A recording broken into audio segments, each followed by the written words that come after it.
Une taxe pour les particuliers équipés de panneaux photovoltaïques, c'est la décision votée par le Congrès en août dernier.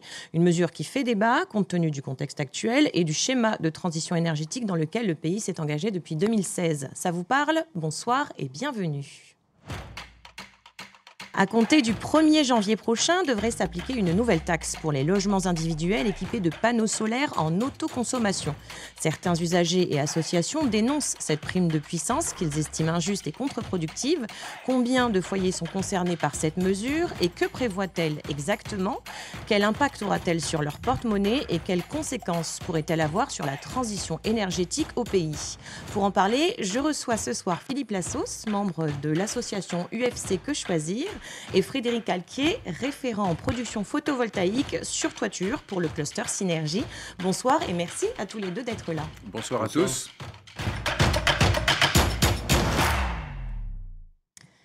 Alors, Philippe Lassos, cette fameuse prime de puissance fait aujourd'hui polémique et pourtant, elle a été votée, cet amendement a été voté au Congrès il y a 2 mois déjà, en août dernier. Pourquoi est-ce qu'on n'en parle que maintenant ? Disons que quand le projet a suivi son cours normal, c'est-à-dire présentation par le gouvernement, présentation au CESE et puis ensuite présentation au Congrès, cette prime n'existait pas. Donc elle a été introduite en cours de séance par donc un membre du Congrès. Et ensuite, elle a fait l'objet de discussions en séance et elle a été approuvée à une assez large majorité par les membres du Congrès. Et donc, elle a été introduite, je dirais de manière presque sans qu'on s'en aperçoive, à la fin de l'annexe tarifaire de la fameuse délibération. Ce qui fait que finalement, on ne s'en est pas aperçu tout de suite. D'accord. Et c'est en fait une alerte que Synergie nous a envoyée en disant « Mais vous savez que... Il y a une taxe qui a été votée et c'est comme ça que, je dirais, on est tombé dessus assez tardivement. Et donc, au niveau de notre conseil d'administration, on a donc décidé de faire un recours devant le tribunal administratif pour faire annuler cette taxe. On va en parler tout à l'heure. Frédéric Alquier, est-ce que les acteurs du secteur photovoltaïque ont été consultés avant que cet amendement ne passe? Alors non, pas du tout. Pas du tout. C'est un peu le reproche qu'on fait un peu aux administrations. C'est on travaille avec eux sur une fois par mois sur l'évolution du réseau électrique et nos demandes et leurs demandes aussi d'une part. Et on n'a pas été du tout informé de ce projet ou cet amendement. Et pourquoi selon vous? Je ne sais pas. Je pense qu'il y a un gros manque de communication. Il y a des choses qui sont pas dites. D'accord. Sur lequel on reproche un peu ça aux administrations d'être un peu plus claires. Et c'est pour le bien de tous. C'est aussi pour contribuer aujourd'hui au réseau électrique. C'est s'adapter aussi au réseau électrique qui évolue. Oui, cette mesure, elle a été prise justement pour aider le système électrique calédonien, qui est en déficit depuis une dizaine d'années. Comment est-ce que cette réforme peut l'aider? Je pourrais enchaîner sur ce que dit mon collègue. C'est qu'en fait, le gouvernement n'a pas été consulté a posteriori sur l'introduction de cette nouvelle tarification. C'est-à-dire, c'est de notoriété, Christopher Gigès a pesté de manière très violente contre cette introduction.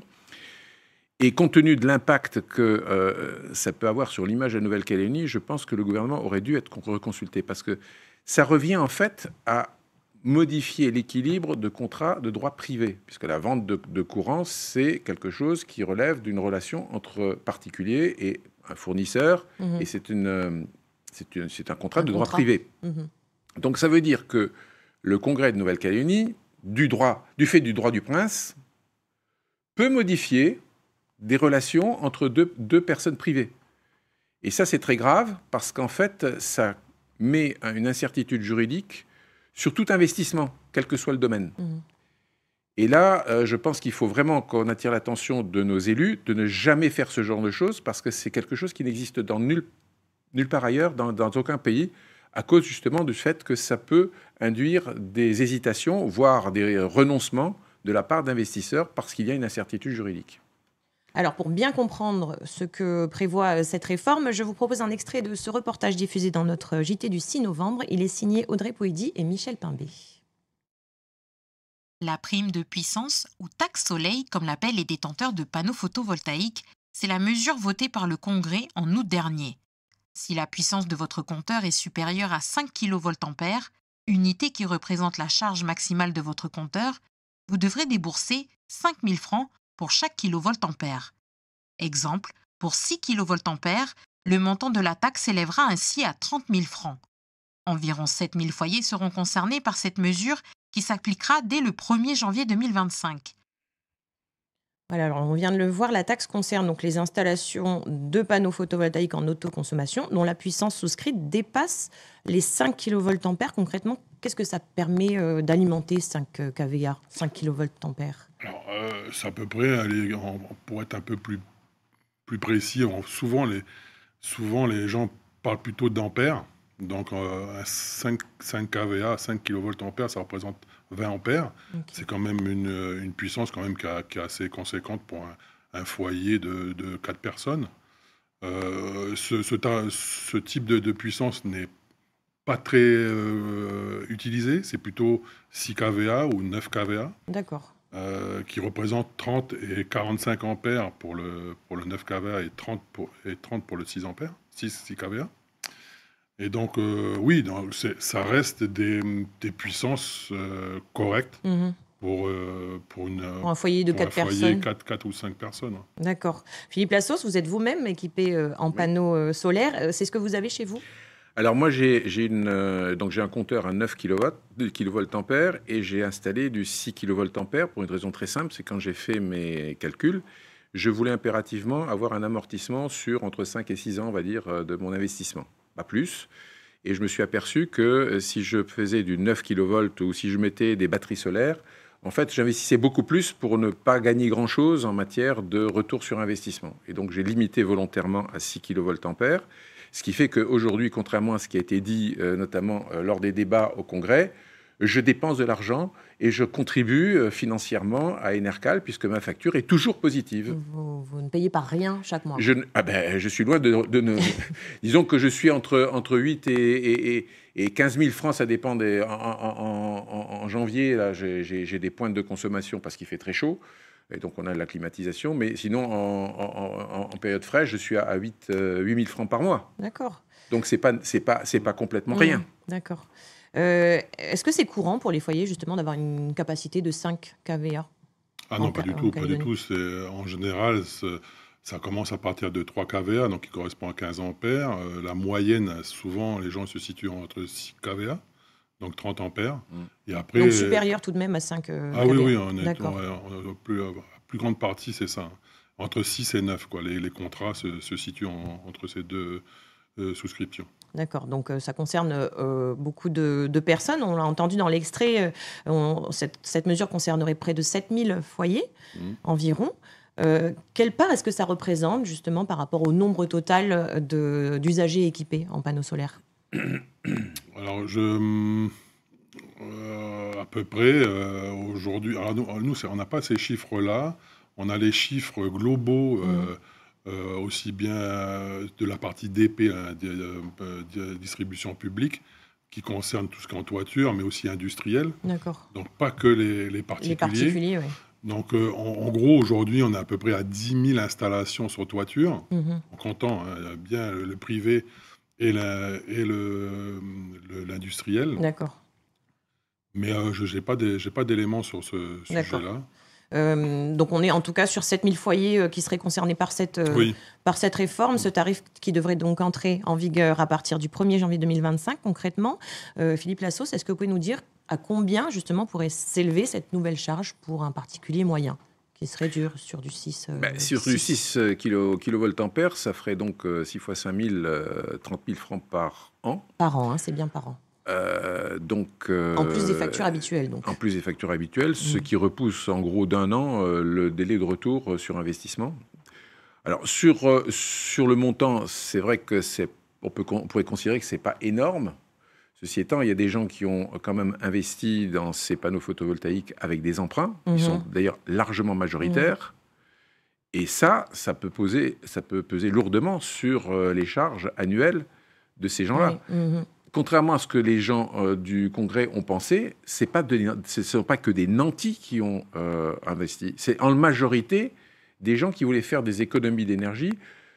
aller aussi dans le sens de la transition énergétique. Oui. Mais enfin, il faut quand même reconnaître, il faut appeler un chat un chat. C'est surtout pour faire des économies d'énergie. Et donc, ils ont fait des emprunts pour pouvoir installer leur installation photovoltaïque. D'accord. Mais on l'a vu dans l'extrait, donc une production franc calquier de 6 kVA coûterait donc 30 000 francs de prime de puissance par an. Donc une production inférieure ou égale, ça ne coûterait rien de plus que ces factures habituelles. C'est quoi le but alors en fait? C'est d'éviter que les particuliers ne souscrivent des puissances trop fortes? Non, pas du tout. Je pense que ils essaient de compenser, en fin de compte, le modèle tarifaire qui a été proposé depuis ces dernières années et qui au fil du temps, ne convient plus au mix énergétique qu'on a aujourd'hui. Et donc, on essaye par des moyens plus faciles de mettre ça sur les clients, de compenser un peu la perte d'Enercal. Alors, le montant globaux de cette taxe ne va pas rapporter grand-chose à Enercal, hein, je veux dire, par rapport au déficit qu'ils ont déjà aujourd'hui, aux alentours, je crois, de 300 ou 350 millions à l'année. Donc, c'est pas Ce que énorme. rapporterait cette C'est pas réforme, énorme. ce tarif? Un déficit de 7 milliards. Voilà, par rapport au déficit sur le système électrique calédonien. Alors, pour bien comprendre, combien paye en moyenne un consommateur qui est uniquement alimenté par le réseau public, comparé à un usager qui est équipé en solaire? Alors là, ça, je ne peux pas vous dire, parce que je n'ai Est-ce pas les qu'on chiffres peut- tels que Est-ce qu'on a une idée? Grosso modo, ça dépend des périodes, mais en tout cas, allez, on va partir sur la période la plus haute, c'est-à-dire l'été, là où on utilise beaucoup de climatisation, on va dire, on est autour de 35 000 francs par mois, sans installation solaire. Sans solaire, oui. Et après, on passerait entre 12 et 15 000 francs, quoi. On divise par deux. On divise par deux. Est-ce qu'il y a des moyens de minimiser justement l'impact Je confirme que c'est ce que j'ai constaté pour moi. Oui, directement sur votre facture. Est-ce qu'il y a des moyens de diminuer l'impact de cette prime justement sur les foyers qui sont concernés? Ah bah non, puisque c'est lié à votre installation, c'est pas lié à ce que vous soyez un bon élève pour essayer justement d'autoconsommer le plus. C'est lié justement à un forfait d'installation. Vous avez 6 kW, vous payez 30 000. Que vous soyez un bon élève en disant voilà, j'essaie d'autoconsommer le plus possible et donc de réduire l'impact sur la surconsommation qu'il y aurait. Oui. Je parle au conditionnel parce qu'il y a quand même des choses qui sont surprenantes et je voudrais bien revenir là-dessus. Qu'il y aurait donc en journée sur la production photovoltaïque. Et je reviens sur cette... Il y aurait parce qu'en fait, aujourd'hui, on est quand même dans une situation où, d'abord, c'est en 2016 qu'on a incité les particuliers à investir dans des panneaux photovoltaïques. À l'époque, d'ailleurs, le prix de vente, c'était 21 francs, et aujourd'hui, c'est 15. Les contrats étaient sur 20 ans, aujourd'hui, c'est sur 15 ans. Mais depuis, en fait, on a investi, bien sûr, dans des entreprises qui ont souhaité aussi équiper leur toiture de panneaux photovoltaïques. Et là, on n'est plus sur du 6 ou du 9 kilovoltampères. On est sur des puissances qui sont bien plus élevées. Et on a construit des fermes photovoltaïques qui vont encore produire davantage que les particuliers. Et actuellement, je crois qu'on est à peu près autant de production par les entreprises et les fermes photovoltaïques que par les particuliers. Mais on continue à produire des fermes photovoltaïques et on continue à autoriser des particuliers à investir sur des panneaux en toiture. Il y a là une logique que je ne comprends pas. C'est-à-dire, d'un côté, on constate qu'effectivement, il y a une surproduction en journée par les installations en toiture, mais c'est que les particuliers. Hein. On oublie bien sûr les fermes photovoltaïques et on oublie les entreprises. Qui contribuent quand même aujourd'hui à 50% à la production. Donc ça contribue... Enfin, on produit de l'énergie électrique tous en même temps, parce que ça dépend du soleil. Après, sur la partie industrielle, alors, pour les industries, c'est un peu différent, parce qu'ils ont un plan, ce qu'on appelle un plan de charge, qui est différent d'un particulier. Et en général, les entreprises travaillent la journée, donc ils produisent la journée. Et donc, automatiquement, ils autoconsomment plus qu'un particulier. Donc, à peu près, l'échelle, c'est 60% d'autoconsommation et 40% de revente, du surplus. Et les particuliers, voilà, on est sur du 30-35 autoconsommation et entre 70 et 65% de revente. Le ratio n'est pas le même. Voilà, parce que c'est le profil d'un particulier qui travaille la journée, qui n'est pas chez lui et qui consomment beaucoup en début de journée, donc le matin de très bonne heure, et le soir à partir de 17h. Frédéric, selon vos retours du terrain, est-ce que des foyers risquent de devoir renoncer justement à leurs installations en raison du coût? Alors, c'est sûr qu'il y a beaucoup de questionnements par rapport à cette taxe, mais ça n'empêche pas les gens à renforcer leur envie d'être plus autoconsommateurs. Mmh. C'est-à-dire qu'on va maintenant sur des profils d'installation avec du stockage, batterie, D'accord. qui permettent d'autoconsommer en gros entre 80 et 85% de sa consommation sur l'année. Et donc oui, les gens ils vont partir plutôt sur augmenter l'autoconsommation avec les batteries. Ouais. Donc c'est la technologie qui évolue, et c'est pour ça que je disais tout à l'heure que le fait d'être intégré aux discussions, en tout cas au niveau du gouvernement, on est force de proposition, on est des experts dans notre métier, dans les filiales en tout cas. Filiales, chez Synergie, on a 4 filiales aujourd'hui. La filiale solaire, mais en ferme solaire, donc au sol. Mmh. La filiale que je représente aujourd'hui, qui est la catégorie 2.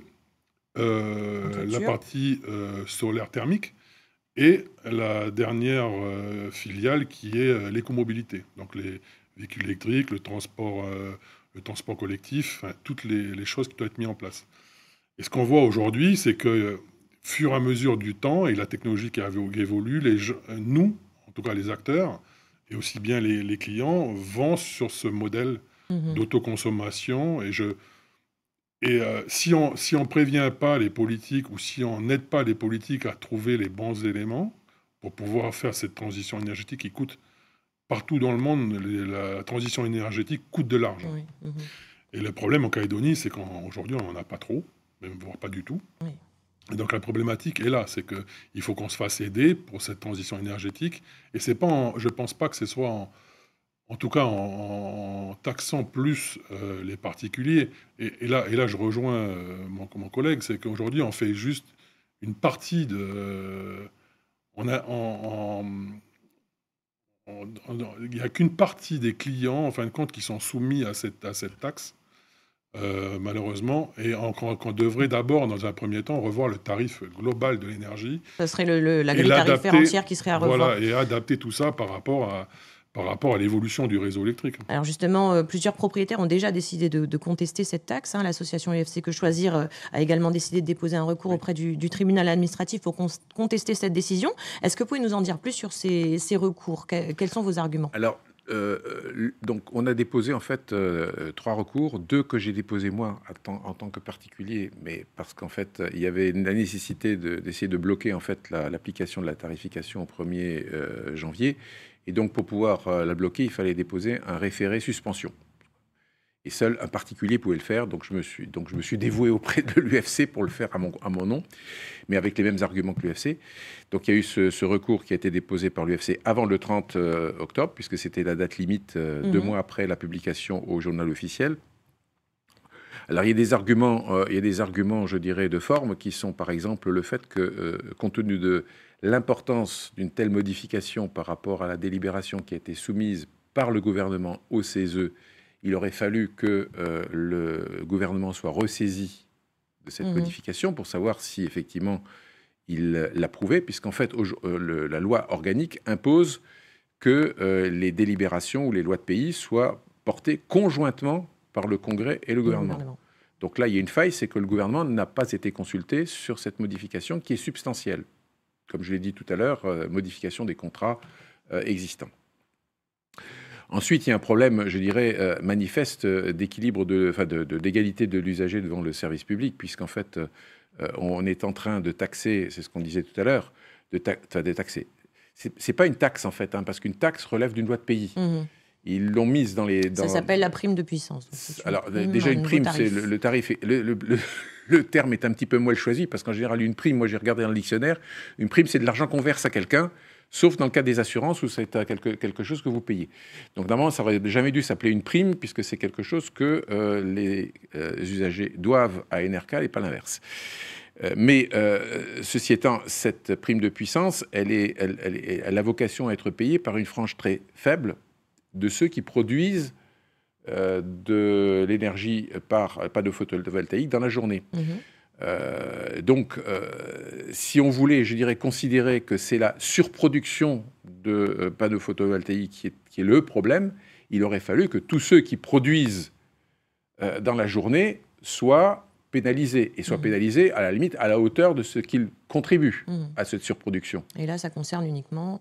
Alors que là, ça concerne uniquement les particuliers, et encore une partie des particuliers, puisque c'est supérieur à 5 kV ampères, et puis il n'y a pas les bailleurs sociaux.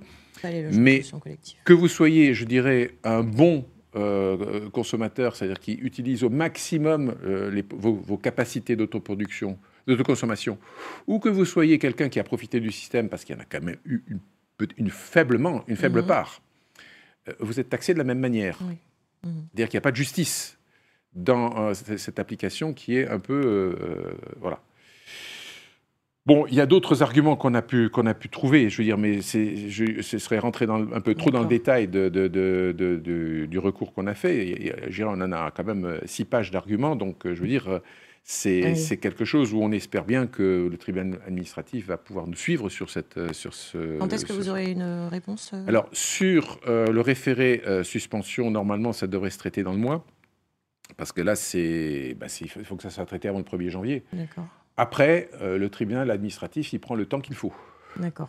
Ça peut durer 4, 5, 6 mois, et voire plus. D'accord. Mais à partir du moment où l'opération est suspendue, je dirais qu'il n'y a pas de péril dans la demeure, puisqu'en fait, l'inconvénient de ne pas le suspendre, c'est qu'en fait, quand les particuliers recevront leur facture au mois de février, ils devront d'abord saisir leur distributeur, donc Enercal ou EEC, pour dire, attendez, cette prestation-là, c'est pas une taxe, parce qu'une taxe, ça relève d'une loi de pays.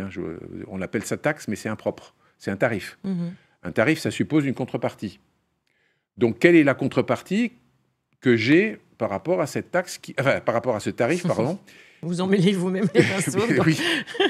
Mais c'est vrai qu'on a ce ressenti. On a bien compris. Quelle est la contrepartie que vous m'offrez par rapport à cette prime de puissance ? Expliquez-moi, c'est marqué dans aucune disposition. C'est une question de terminologie. Alors, le temps nous manque, on va poursuivre. On vient de voir donc les impacts économiques sur cette réforme, que cette réforme entraînera sur les usagers. Je vous propose à présent de nous intéresser justement aux conséquences plus globales sur la transition énergétique au pays. Frédéric Alquier, on l'a un peu évoqué tout à l'heure, cette taxe ne risque-t-elle pas de dissuader les Calédoniens d'installer du coup du photovoltaïque chez eux ? Est-ce que vous, par exemple, vous avez constaté directement, déjà sur le terrain, des annulations ou des désistements de gens qui souhaitaient s'installer en solaire ? Alors non, pas du tout. Enfin, en tout cas, le seul indicateur qu'on a aujourd'hui, qui date de quelques semaines, c'est le BAT-Expo qu'il y a eu, où on a eu beaucoup, en tout cas nos adhérents ont eu beaucoup de demandes, de sollicitations sur des devis. Alors, principalement beaucoup avec le stockage. Je reviens encore sur le fait d'autoconsommer le plus possible et de moins acheter au réseau. Oui. Donc on est toujours sur des démarches d'optimisation. Donc on a quand même pas mal de demandes. On ne veut pas dire que ça va se réaliser parce que économiquement c'est dur pour tout le monde. Mais en tout cas les gens ils vont dans cette démarche. Et en fin de compte c'est ça le sujet. C'est le fait qu'on soit acteur avec les institutions ou avec les services administratifs du gouvernement, c'est d'anticiper justement l'évolution du réseau et avoir un franc-parler en fin de compte. Parce qu'on a des réunions, on a des propositions à faire, on a aussi un gros manque, c'est de matière pour pouvoir proposer des choses. C'est que les éléments qu'on nous donne, elles ne sont pas toutes là pour pouvoir proposer une solution ou discuter d'une solution future. Enfin voilà, c'est un peu notre côté chez Synergie où on a ce côté un peu obscur du réseau électrique qui est compréhensible aussi parce qu'aujourd'hui, avec les problématiques qu'on rencontre en Calédonie sur la production et sur la consommation des usines qu'on ne sait pas trop si elles vont continuer, elles vont continuer à exister. Donc ça met des enjeux importants pour Enercal et pour le gouvernement, on comprend bien. Mais aussi notre filière, aujourd'hui, renouvelable, qui comprend quand même quatre secteurs. On s'inscrit dans le STINC 2.0, le schéma de transition énergétique de la Nouvelle-Calédonie. Voilà, qui a été actualisé donc l'année dernière. Voilà, mais qui va sûrement être revu, puisqu'il n'est plus en corrélation avec le modèle d'aujourd'hui. Mais en tout cas, voilà, il faut qu'on Qu'est-ce qui manquerait, selon vous, justement, pour qu'on atteigne cette autonomie, en fait, cette autosuffisance, on va dire, complète, en tout cas pour le réseau public? Aujourd'hui, la problématique qu'on a en Calédonie, c'est que la vision, là, à 1 an, 2 ans, on n'a pas d'autre vision qui peut permettre d'anticiper. La seule chose qu'on peut dire, c'est que ces filières-là, elles sont quand même des filières d'avenir. Oui. Et que si la Calédonie veut être dans le programme vert, c'est-à-dire de produire de plus en plus d'énergie renouvelable, alors que ce soit du solaire ou d'autres types d'énergie renouvelable, en tout cas, il faut qu'on avance pas par pas, et surtout en concertation avec les acteurs de la filière. Très bien. C'est important. Merci beaucoup. On arrive déjà au terme de cette émission, ça passe très vite. Merci à tous les deux, Philippe Lassos de l'association des consommateurs UFC Que Choisir et Frédéric Alquier, référent en production photovoltaïque sur toiture pour le cluster Synergie. Merci à vous deux d'être venus sur le plateau de Ça vous parle ce soir, et puis merci à vous de nous avoir suivis. Cette émission est à revoir sur notre site internet qui s'affiche au bas de l'écran. Quant à moi, je vous souhaite une très belle soirée sur Calédonia. Merci. Merci, bonne soirée.